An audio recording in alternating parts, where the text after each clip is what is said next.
हाँ विद्यार्थियों, आइए चतुर्थी तत्पुरुष के बाद में हम चलते हैं पंचमी तत्पुरुष समास में। सूत्र है पंचमी भयेन।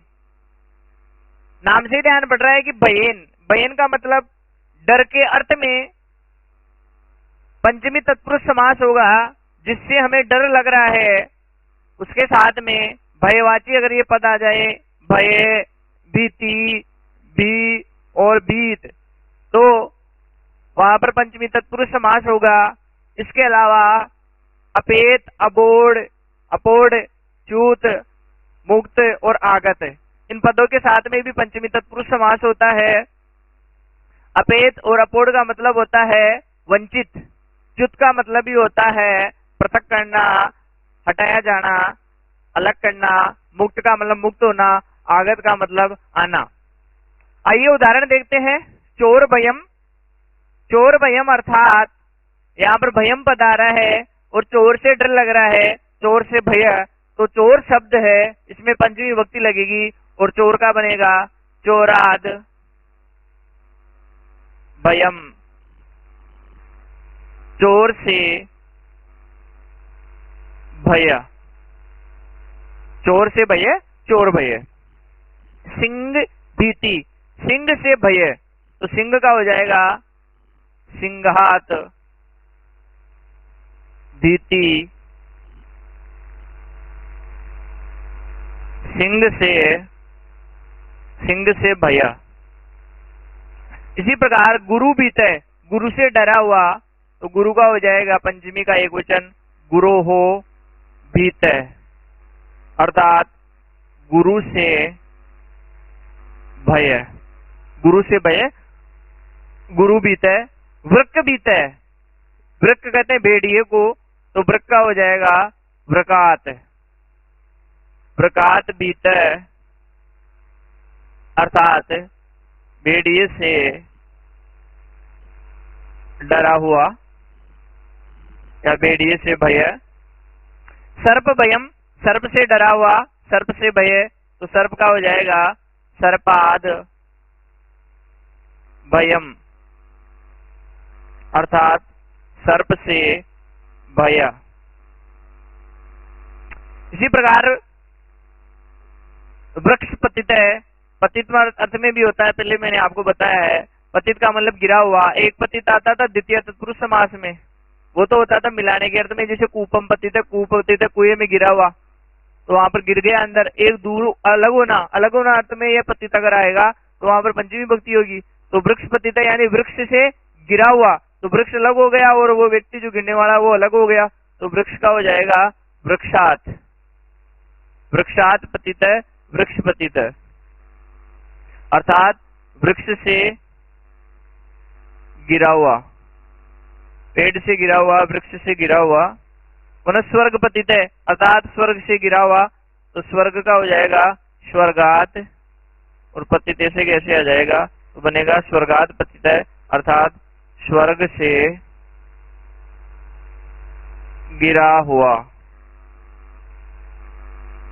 पद च्युत है, पद से च्युत होना, पद से अलग करना, पद से हटाया जाना, तो पद का हो जाएगा पदात च्युतः,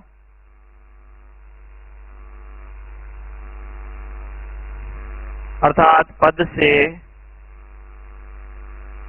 हटाया जाना। पद च्युत है, पद से हटाया जाना। पुनः अपेत, अबोध, अपेत, अपोढ़, च्युत, मुक्त, आगत। अपेत अपोढ़ के उदाहरण देखते हैं। अपेत अर्थात वंचित होना, जैसे सुखा पेत, सुखा पेत, सुख से वंचित, तो सुख का हो जाएगा सुखात और अपेत, सुखात अपेत, अर्थात सुख से वंचित, सुख से वंचित। पुनः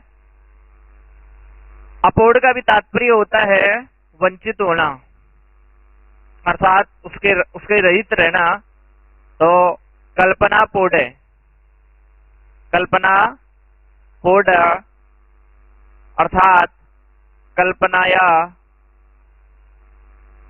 अपूर्ण, कल्पना से रहित, कल्पना से रहित। इसी प्रकार च्युत का हो गया हटाया जाना, अर्थ पहले हो गया पदच्युत है, पद से हटाया जाना, पदाच्युत है। पुनः मुक्त, संकट मुक्त, संकट मुक्त अर्थात संकटात, संकटात मुक्त, संकट से मुक्त हुआ, संकट से मुक्त, संकट मुक्त है, संकट से मुक्त। यहां पर जो मुक्त पद आया उसके साथ में पंचम्यंत जो पद है संकट, उसमें पंचमी विभक्ति लगी और संकट का हो गया संकटात, और मुक्त पद आकर के पंचमी तत्पुरुष समास में युक्त पद बना, समस्त पद संकट मुक्त है।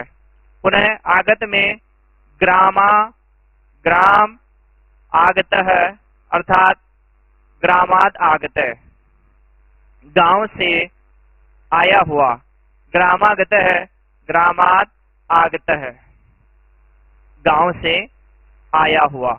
यहां पर गांव से वह जो व्यक्ति आया वह अलग हुआ, इसलिए यहां पर पंचमी तत्पुरुष समास युक्त पद बना ग्रामागत है। इस प्रकार से ये पंचमी तत्पुरुष हमारा पूर्ण होता है। आइए स्टूडेंट्स, पंचमी तत्पुरुष के बाद में अब चलते हैं षष्ठी तत्पुरुष समास में। षष्ठी तत्पुरुष समास का सूत्र है षष्ठी। षष्ठी ये सूत्र कहता है कि षष्ठी अंत वाले जो पद होते हैं, षष्ठ्यंत पद होते हैं, उसका समर्थ सुबंत के साथ में षष्ठी समास होता है। अर्थात षष्ठी में का अर्थ लिया जाता है और सुबंत, समर्थ सुबंत के साथ में समास होता है। आइए समझते हैं, जैसे राजपुरुष है तो अर्थ होगा इसका राजा का पुरुष, तो राजन जो शब्द उसमें षष्ठी विभक्ति लगेगी तो बनेगा राज्ञ, और पुरुष का हो जाएगा पुरुष। राज्ञ पुरुष है अर्थात राजा का पुरुष, राजा का पुरुष।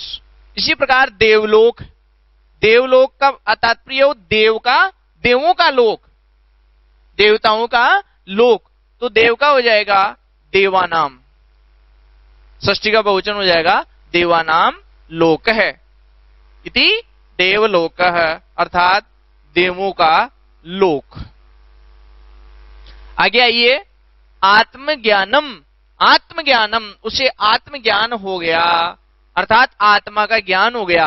तो मूल शब्द इसमें आत्मन और षष्ठी के एक वचन में बनेगा आत्मा का आत्मन है, आत्मन है ज्ञानम इति आत्मज्ञानम अर्थात आत्मा का ज्ञान। पुनः स्वामी सेवा, स्वामी की सेवा, तो स्वामिन शब्द मूल षष्ठी का एक वचन बनेगा स्वामिन है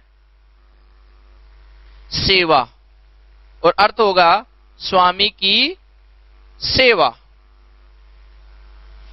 आगे आइए, मनोविकार अर्थात मन का विकार, मूल शब्द मनस और षष्ठी का एक वचन बनेगा मनस, मन से विकार इति मनोविकार है अर्थात मन का विकार,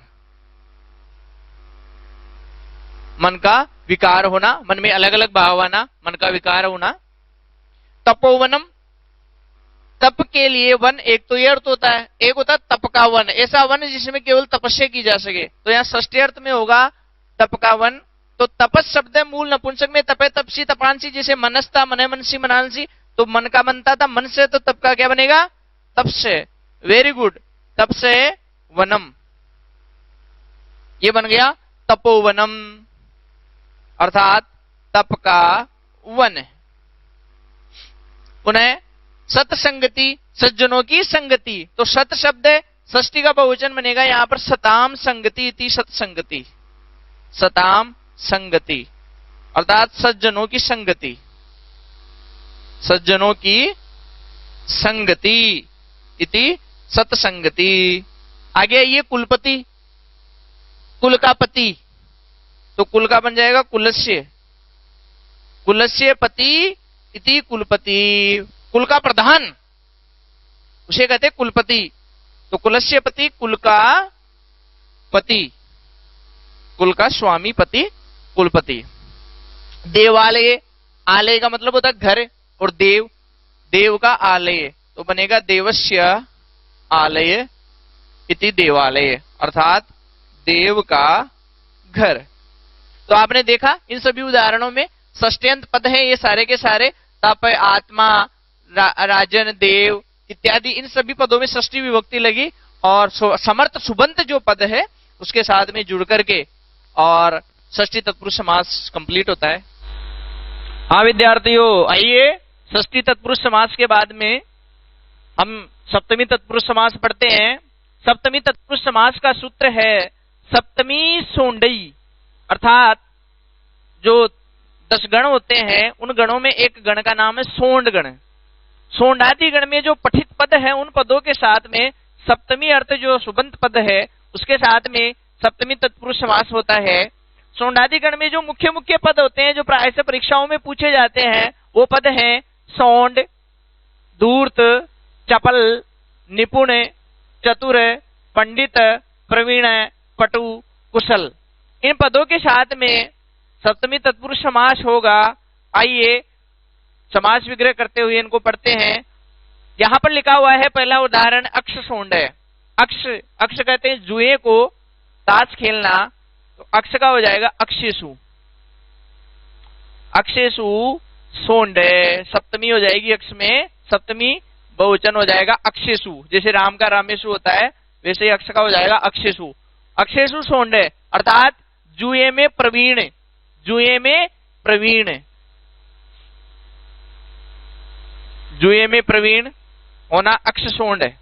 पुनः क्रीड़ा धूर्त है, अर्थात क्रीड़ा में धूर्त, तो क्रीड़ा का सप्तमी का एकवचन हो जाएगा क्रीडायाम, और धूर्त का हो जाएगा धूर्त, क्रीड़ा में धूर्त, क्रीड़ा में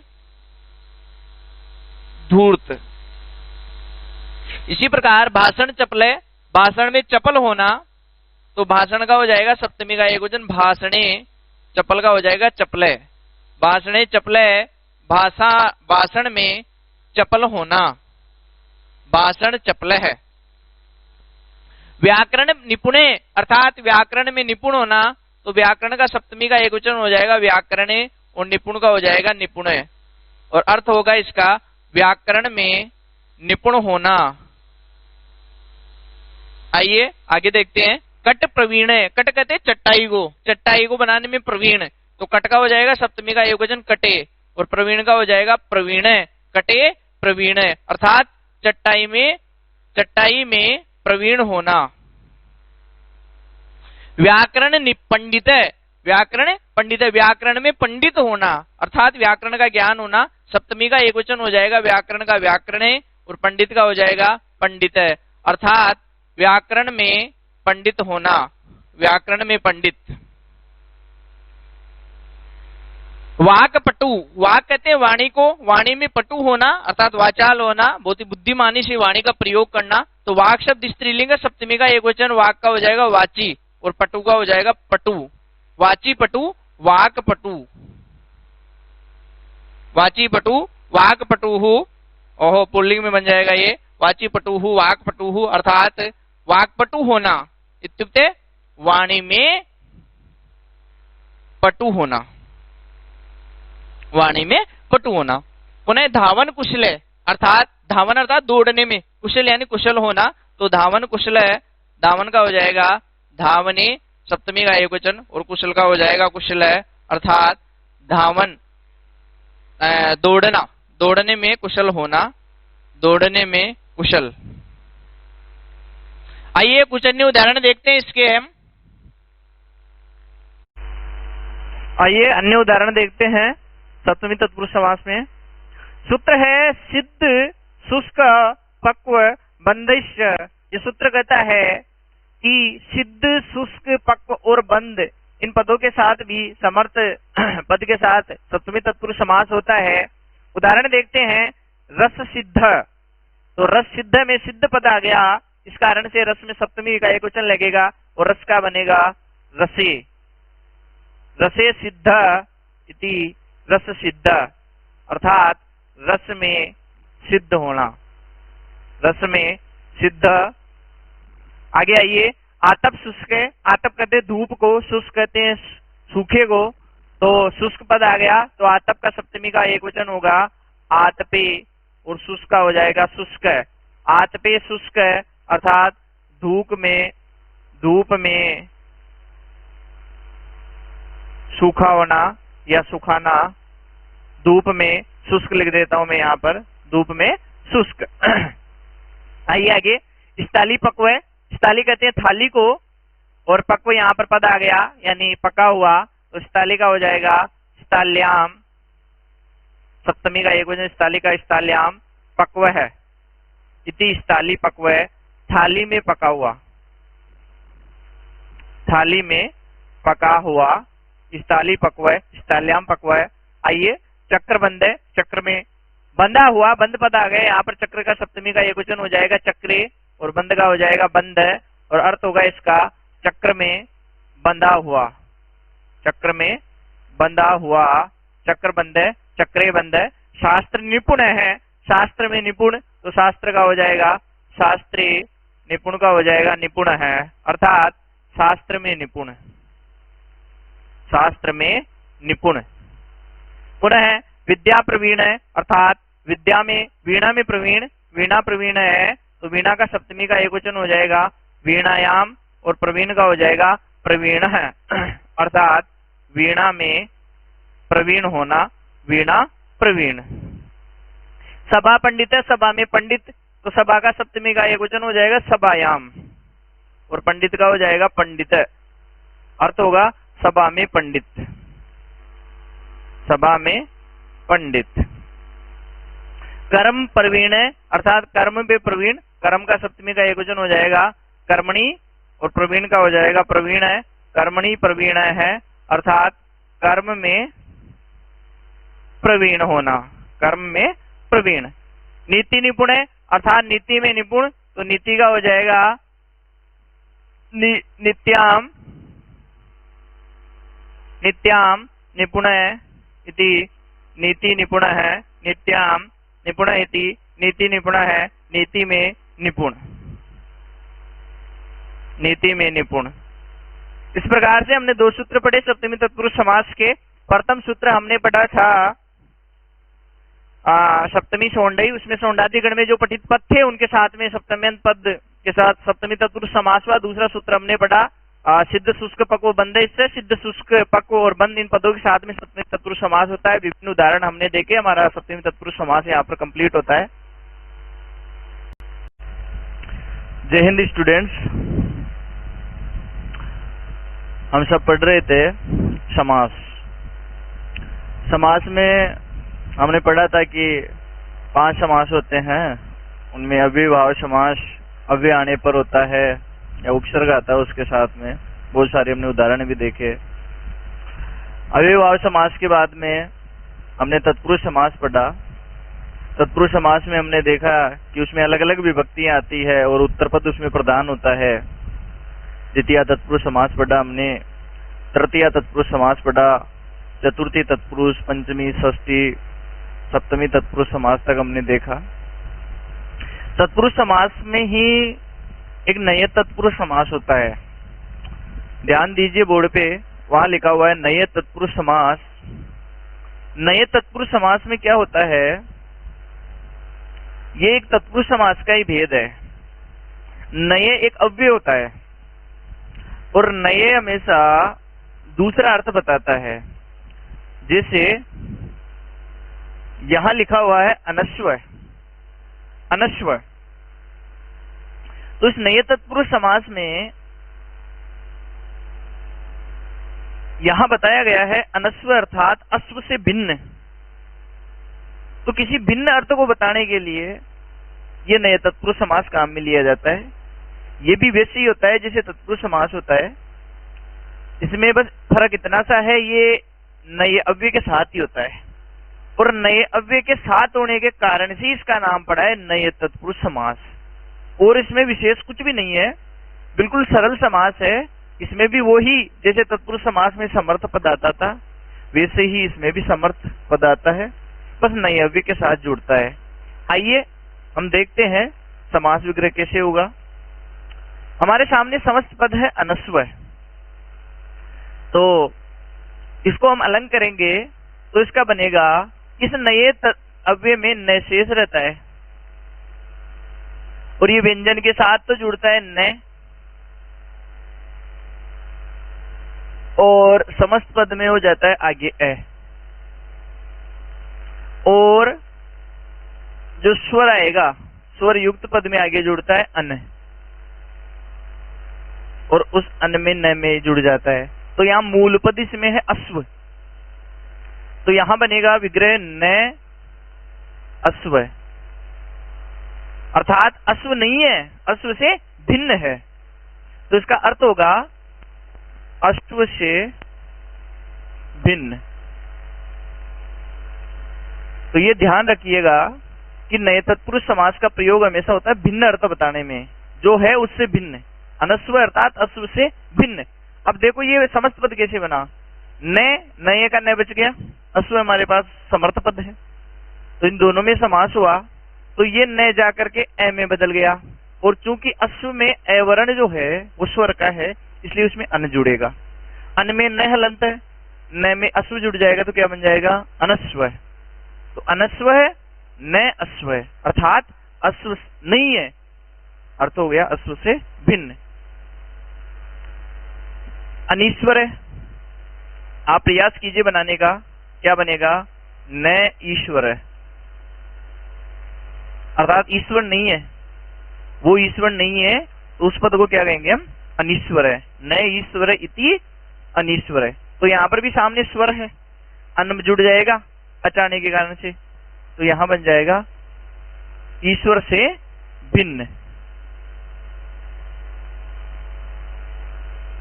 ईश्वर से भिन्न अनीश्वर है। चलिए आगे चलते हैं। अनार्य, अनार्य, इसमें मूल शब्द है आर्य, तो यहां बनेगा समास विग्रह न आर्य इति अनार्य, अर्थात आर्य से भिन्न। तो अर्थ होगा इसका आर्य से भिन्न। अगला उदाहरण है हमारे सामने अनागत्य। अनागत्य मूल पद इसमें बनेगा आगत्य, तो ये बन जाएगा न आगत्य, न आगत्य इति अनागत्य, अर्थात नहीं आकर, नहीं आकर। आगत्य का मतलब होता है आना, आकर, और न आगे लग गया तो निषेध अर्थ में बना नहीं आकर। न आर्य अर्थात आर्य से भिन्न, ईश्वर से भिन्न और अश्व से भिन्न। अश्व नहीं है, ईश्वर नहीं है, आर्य नहीं है और आना नहीं है, अर्थात नहीं आना, नहीं आकर। आपने देखा होगा आगत्य पद को हमने लेपर्ते में भी पढ़ा था, आंग उपसर्ग है, गम धातु है, लेपर्ते से आगत्य बनता है, आगत्य यानी आकर, और न आगे लग गया तो नहीं आकर। आगे देखिए न ब्राह्मण अब्राह्मण, ब्राह्मण नहीं है, ब्राह्मण से भिन्न, तो यहां समास विग्रह होगा न ब्राह्मण, न ब्राह्मण अब्राह्मण, अर्थात ब्राह्मण से भिन्न, ब्राह्मण से भिन्न। असत्यम, असत्यम न सत्यम इति असत्यम, जो सत्य नहीं है, अर्थात सत्य से भिन्न, सत्य से भिन्न। अब यहां ध्यान दीजिए, आप ऊपर वाले 4 उदाहरणों को देखिए, उन नीचे वाले 3 उदाहरणों को देखिए, तब तक मैं अंतिम उदाहरण बताता हूं आपको। अधर्म, न धर्म इति अधर्म, अर्थात धर्म से भिन्न। ऊपर वाले 4 उदाहरण जो हैं, ये चारों ही, इनमें जो मूल पद है इनमें स्वर आ रहा है, अश्व में, ईश्वर में, आर्य में, आगत्य में, समय स्वर आ रहा है, यहाँ आंग उपसर्ग है, और नीचे वाले जो 3 उदाहरण है इनमें सब में व्यंजन है। तो देखो व्यंजन वर्ण में क्या हुआ, केवल ए जुड़ा है, ब्राह्मण था मूल शब्द, उसके आगे ए जुड़ा तो अब्राह्मण, सत्यम के आगे असत्यम, धर्म के आगे अधर्म। लेकिन यहाँ जो स्वर वाला वाक्य है इसमें अन जुड़ा है, तो ये आपको ध्यान रखना है, स्वरयुक्त पद आएगा उसमें अन जोड़ना है हमें, और फिर मूल पद को जोड़ करके हम नए तत्पुरुष समास बनाएंगे।